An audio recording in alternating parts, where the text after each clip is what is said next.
Mast. So, welcome back to Faithful Friday. For the first channel for this week, we are going to Missouri. Specifically, we are in a small town in Missouri that I literally had never heard of. You may have heard of this case before because it happened like a couple years ago, so it is somewhat recent. Definitely know your thoughts down below because this is kind of all over the place kind of case, which some of the cases are pretty much all over the place, but this one especially. So, of course, let me know your thoughts and opinions down below. And so, with that being said, let's go and get started. So, we're going to start with Jessica Mast. So, Jessica Mast apparently was born on May 22nd, 2016 to her parents, James and Mary Mast, who were married, right? She's supposed to be, like, one of three. So, she had, like, two brothers.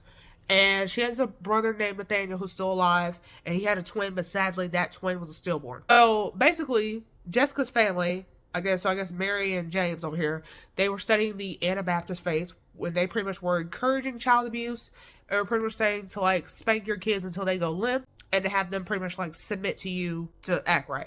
And so there's like another couple in this case. Their names is Ethan Mast, who is not related to James or Mary, who they believe of, despite there being the uncommon last name, and apparently Courtney Amon. And apparently Courtney was gonna move in with Ethan for like some counseling, and apparently she moved into his bedroom.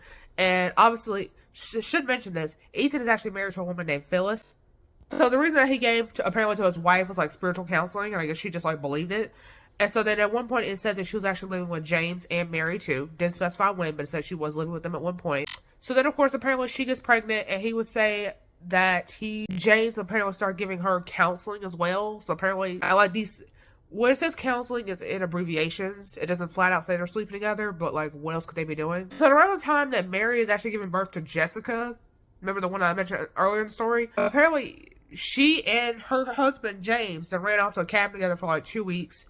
And it said that the father of Courtney's baby that she was pregnant with when she eventually gave birth was in fact James, but that Mary was portrayed to be the mother.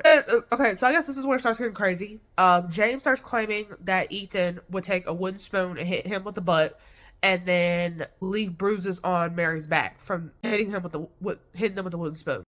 So then Courtney and Ethan apparently had video cameras like in James and Mary's house to like watch them. And so apparently Nathan at this point is like 2 years old. And so obviously, of course, Nathan, he's gonna be acting up because, you know, he's two, like terrible twos. They ran around raising hell, and they were like, it's your fault because you're not on all the time. Like, you're not really active in your child's life. And Mary wasn't even allowed to whoop her own kid because she did get too angry at times. Now, if that is true, and they're scared that she might inflict actual abuse to the child, that would be reasonable, because there are people who do take it too far when they do get angry. So I didn't specify what specifically Jessica was doing, but apparently on what I would like to assume is December 19th, 2020, they see Jessica apparently allegedly acting up on the cameras. So then they come back over to their home between 5 and 6 p.m. So it doesn't say like who starts like hitting her. I would like to assume Courtney, but it doesn't say who's actually started it. And of course, she's not gonna like stay still while she's getting hit, because like what child staying still while they get hit? And so Ethan joins in, and he tries to justify it, saying she has a demon inside her, and that's why we're doing this, to pretty much expel the said demon. So, of course, Jessica, she's scared because, like, why are these random people whooping me? So, of course, she runs to her parents for protection, you know, as a child does. And she runs to James first. He runs away from her while the other couple is still chasing her with a belt. She winds up eventually getting to Mary, her mother, because, again, Mary is Jessica's mom.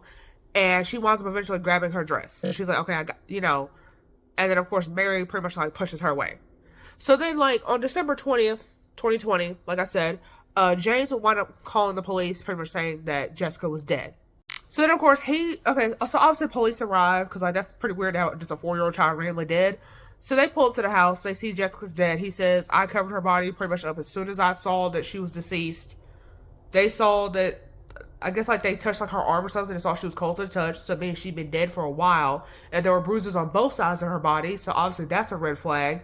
And that her hair was in a wet ponytail, and that there was throw up on the side of her. So presumably she threw up before she died. So then James, of course, admits that Courtney and Ethan would beat Jessica while making him watch. And this is his daughter. They're making him watch him beat his daughter. And that he did have video evidence of them entering the house, but they would unplug the surveillance tapes. So that way there's like no proof of them coming over, and it makes them look bad because they're the parent. And he would eventually admit that the belt that was used apparently was his. And that apparently Mary's face apparently was swollen. Doesn't show how swollen, but apparently it was swollen. And they was like, oh, Courtney and Ethan did that too.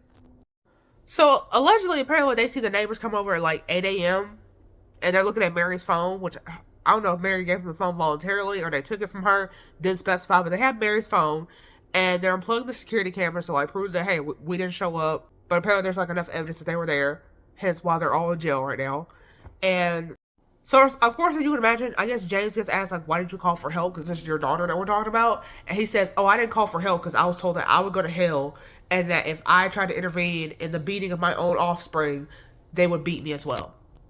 So then Mary says that, I was made to swim with Jessica in the pond. Hence why her hair was wet. Like I said, her hair was in a wet ponytail. So that's from swimming in the pond. And apparently she could. It didn't say whether Jessica or Mary could stand up, but James eventually made one of them go to somewhere else. What's his name? James apparently puts a blanket over her body because apparently he wasn't allowed to dress her, even though I guess it's his own daughter. And Mary even apparently texts Courtney and Ethan around like 8 p.m. asking, is it okay for me to take care of my own child? So then, of course, Mary and James are pretty much saying that Courtney and Ethan were beating them for God. Well, you guys aren't acting right, so God's like saying, well, we gotta beat you to put some sense into you. And so they were also saying, oh, Nathaniel, remember I said the little brother, he was also getting abused. So the police go look at him, make sure he's not dead, because we already got one dead child. Last time we need another deceased child. So luckily, Nathaniel is not deceased. He is still alive. However, he does have severe bruising on his midsection and apparently upper thighs. So then, of course, photos of Nathaniel are taken for evidence, and CPS is called. And then Courtney and Ethan are charged with second-degree murder, 3 counts of assault, and apparently a charge of sexual assault. And apparently the sexual assault charge was for when one of them, I would like to assume Ethan, but I don't want to assume here. Sexual assault can't happen with a foreign object. So it could have been Courtney, but apparently one of them had, sexually assaulted Jessica. Mary and James don't even get arrested till the 24th. Jessica, obviously, she eventually has her funeral, but luckily they are banned from attending her funeral. And Mary is charged with endangering the welfare of a child and first-degree domestic assault. So then later on, they added first-degree murder, 2 counts of criminal action, and assault. So then James, he winds up getting charged with 2 counts of endangering a child, and I would like to believe that's for each child, like Nathaniel and Jessica, but it didn't specify. Later on, obviously, those charges do wind up getting upgraded. And those charges get upgraded to first-degree murder, first-degree criminal assault, and first-degree criminal action. So apparently they both, Mary and James did wind up getting bail, and it said $500,000. Now I don't know if that's $500,000 each, or 250,000, and it added up to 500 because there's 2 of them. I would like to believe because this is a murder that we're talking about, and it's the murder of a child, that it was 500,000 each, so $1 million, and they're currently on ankle monitors. And apparently custody of Nathaniel went to grandparents. Now it doesn't say whether it was Mary's parents or James's parents, but it went to one of his grandparents. So then Courtney's charges eventually get upgraded to first-degree murder and 2 counts of criminal action. Same thing winds up happening to Ethan. For some weird reason, Courtney's charge would eventually get changed from first degree to second degree. So I guess I want to say some sort of plea deal, but that I didn't confirm that. And then James, apparently, if he testifies against the other 3, so Mary, Courtney, and James, he only has to serve 85% of the sentence. Now, what exactly the sentences are, I don't know. It seems like they haven't even been convicted yet, but this did happen in 2020. And obviously COVID and stuff is slowing down trials and stuff. But this is a small town, so you would like to assume not a lot happens here, so it should be able to move quickly. Or maybe just their sentence hasn't been public yet. But either way, if anybody knows what their sentencing is, definitely let me know. Because I did search the Missouri Department of Corrections to figure out what their sentence was.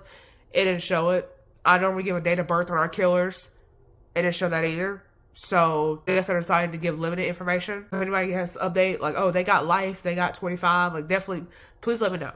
So yeah, with that being said, definitely know what you think down below. That definitely was a lot, like I said it was. And so yeah, if you have any more cases that you feel I should cover that don't really get a lot of media coverage, definitely let me know. And I'll see you guys next time.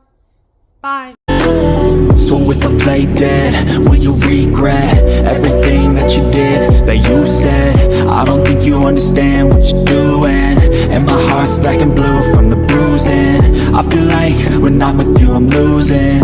I feel like you think that this amusing, sitting there gaslighting and confusing. Was it me? Is it me? Am I deluded? I'm the one who's always sorry, the conclusion. Even though I offer all of the solutions, I wish you loved me like I love you, it's stupid when I'm alone with you, I never feel lucid. I wish I wasn't struck by Cupid. I wish when I first saw you, I knew this. When I'm with you, I feel so useless. I feel diluted, my heart's been wounded. Silhouettes of you are like a taunt. Never really know just what you want.